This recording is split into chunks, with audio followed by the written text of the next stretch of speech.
বাবা শুনিতে যারে পায় হে জীবনেও কয় না যে মোরে শুনিতে পায়, কিন্তু আপনি যে মরবেন এই সমস্ত চালাবালা সব আপনার মধ্যে বিদ্যমান। আমরা আসছি সম্পত্তি রক্ষার জন্য, এই কথাটা সবসময় মাথায় রাখা। আর শ্বশুর বাড়ির সম্পত্তি এমন এক জিনিস, এই সম্পত্তি রক্ষার জন্য লাজ লজ্জা ভয় এই তিন থাকতে নয়। বাবা মেজাজ মনে হয় গরম, তাহলে পরে আই না। এই কি ব্যাপার? আসসালামু আলাইকুম। আইসা আবার বাইরে গেলা কেন? আসসালামু আলাইকুম বাবা। ওয়ালাইকুম আসসালাম। কি চাও আমার কাছে? বাবা শরীরটা দিয়ে বাইরে ফুলে দিয়ে রয়েছে, আপনি ভালো আছেন তো? আমি তো ভালো আছি, চাওটা কি আমার কাছে? বাবা একটা সত্য কথা বলবো? তোকে মিথ্যা বলবা? না মিথ্যে আমি কমু না, আমার বংশে কেউ কয় না মিথ্যে কথা, আপনি জানেন। আব্বা আমি তো আপনার বাঁচাইতে চাই। আমি কি মরে গেছি নাকি অসুস্থ হয়ে বিছনায় পড়ে গেছি যে কালকে মরে যাব? বাবা শুনিতে যারে পায় হে জীবনেও কয় না যে মোরে শুনিতে পায়, কিন্তু আপনি যে মরবেন এই সমস্ত চালাবালা সব আপনার মধ্যে বিদ্যমান। আপনি এই মরার দিকে আটতে আছেন। আমাকে এলাকায় বুঝছেন এক বৃদ্ধ লোক মারা গেছে। কি কারণে মারা গেছে জানেন? সে এক মহিলাকে বিবাহ করছে, তাই নতুন বিয়ের ধাক্কা আর সামলাইতে পারে নাই।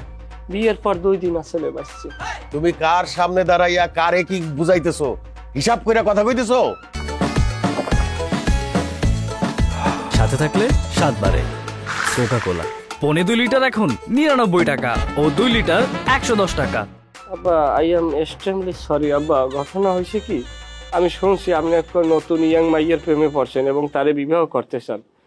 এবং কি আপনি জানেন না সেই যে লোকটা মারা গেছে সেও কিন্তু এইরকম একটা অল্প বয়সী মাইয়ে বিবাহ করছিল, কিন্তু সেই মাইয়ের নানান ধরনের তালবাহানা আর দাবি দয়া পূরণ না করতে পারছে লোকটা অকালে পাড়ি দিল ওপারে।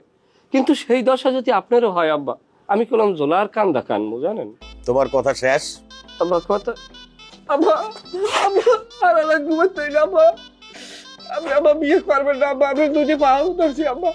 এই পাছারো পা ধরছে কেন? আব্বা আপনি যদি বিয়ে করেন আমরা 3 ভাইরা বিষ খেয়ে মারা যাবো, গলায় দড়িও দিতে পারি। এবং আপনার মাইয়েরা কইছে তোমরা যদি মরো তোমাকে লাগে আমরাও বিষ খেয়ে মরবো। এই বেটা আগে পাও ছাড়, তারপর কথা কও। পা ছাড়। আব্বা পাও সারমুন, আপনি কোন বিয়ে করবেন না, আপনি ভালো। এই ছাড়। আমি বুঝি না আমারে তোমরা বিয়া করতে দিতে কেন চাও না? আমার সম্পত্তির দিকে তোমাকে নজর পড়ছে। শুই না রাখো, আমারে বিয়া করতে না দিলে এই সম্পত্তির এক কানা করিও তোমরা পাবা না। আমি বাইরে ওখান থেকে। ও খোদা ফাজিল কোথাকার, সবগুলি ফাজিল। কি বলছে আব্বা? বলবে কি, আমার সামনে কথা কয় না, সাহস আর আছে? আমি তো মোহের উপরে কইছি, বেশি আপনি সুলবাক নামি করবেন আপনি কিন্তু মাঠে টেকতে পারবেন না। অস্তে মাইয়ুগের পশ্চাৎ করে তালাক দিয়ে দেবো, তখন মাইয়ার বাইরেও বিয়ে দেখতে পারবেন না। তাই নাকি? এই কথা বলছো তুমি? বুঝলেন আপনার খাইসিদ খারাপ, আপনার কথা বিশ্বাস করেন না। আমি কি আপনি বোঝেন? খালি আমি এক কই নাই কইছি এই লই যে ভার দ্বারা আপনার সামনে আউগন আপনার আসতে জজ করে মামলা দিয়ে দেন, ফাঁসি হয়ে যাবি। আবুল একদম চাপা পিটাইও না। তুমি যে আব্বার সামনে গিয়া ভয়ে হাত পা কুজু কইরা মাপ চাইলা, ঠিক আছে, পা ধরে বসে থাকলে আব্বা তোমার লাথি দিয়ে বের করে দিল, এটা কি আমি দেখি? হ্যাঁ কি এই সমস্ত ফালতুমি কথাবার্তা কি সমস্ত এগুলো তো আমার নামে ষড়যন্ত্রমূলক কথাবার্তা। কেন আমার লাথি দিচ্ছে, এতবার সাহস কারো? আরে আমি নিজে দেখছি তোমার যখন আব্বা লাথি দিছে তখন আমি বারান্দায় দাঁড়ানো ছিলাম, আর শুধু আমি না তো মিজানো তো ছিল। কাজে চাপাবাজি বন্ধ করো, নাহলে কিন্তু নিজেই লজ্জা পাবা। না দুলো ভাই, ঘটনা হয়েছে যে অনেক কিছুই দেহার মধ্যে কিন্তু দোষ আছে।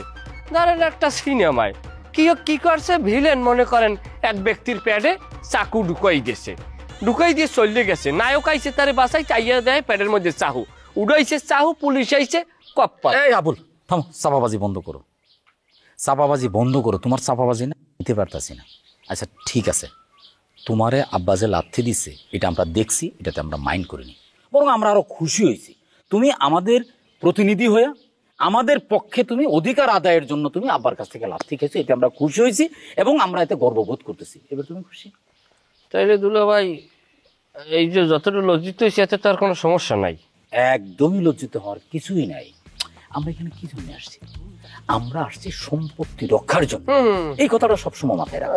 আর শ্বশুর বাড়ির সম্পত্তি এমন এক জিনিস, এই সম্পত্তি রক্ষার জন্য লাজ লজ্জা ভয় এই তিন থাকতে নয়। কি মনে ধরছে কথাটা?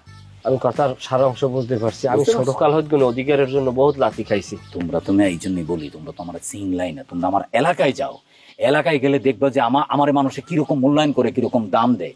আমার কথা ছাড়া একটা মানুষও তুমি পাইবা না টয়লেট যায় না। বাথরুমে যায় না।